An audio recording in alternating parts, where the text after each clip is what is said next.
Good morning and welcome back. This is expected, but what exactly is coming our way? Let's bring in Mike Eppel. We're talking about the Bank of Canada. Good morning to you, Mike. Good morning. All right, what are we expecting to hear today?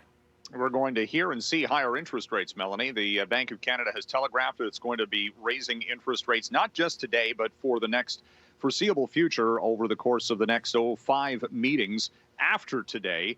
Before the end of the year, you're going to see dramatically higher borrowing costs. If you've got a variable rate mortgage, at the end of today, you're going to be paying an extra 0.5%. Same thing on a HELOC.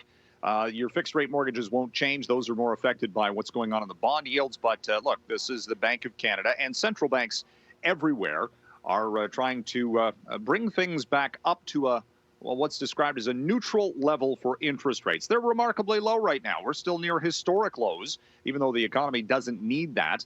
We needed it when the pandemic was in full effect, not so much now. So it's time to start raising rates, push back against inflation. And you could argue that central bank activity has fueled inflation to some extent, but now it's time to turn off the taps, and it's going to have what many expect it will be a pretty dramatic impact on the real estate market. Let's face it, real estate has been fueled to some extent by record low borrowing costs, and that is going to be changing in very short order. Let's stay with that, Mike. The housing market, this is an interesting stat, and this actually surprised me. What do you have? Up to 40% of homeowners own more than one property?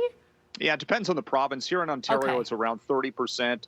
Nova Scotia, I think it's 41%. But look, if you've got a person or whomever owning more than one residence, well, then you're taking a lot of the supply out of the system for people who might want to buy, and you're elevating prices. Now, of course, some of these are back out into the rental market, which you need as well. But nevertheless, it's one of the reasons why we're maybe seeing more real estate being used as an investment rather than as a principal residence. It's been a trend that's been building. And again, as borrowing costs climb, well, then you've got to pay for all of that debt service through higher rents or what have you. So that, again, this could tip the balance. As interest rates go up, you could see some of these properties coming on the market. Mike, with 30 seconds left to go, what are we looking at for price at the pumps?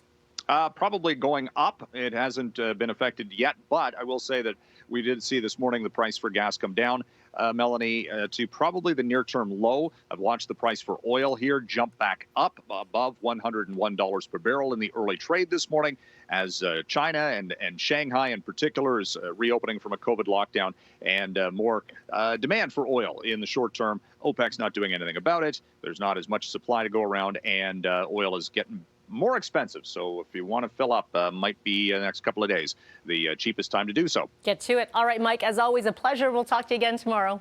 Thank you. Thank you.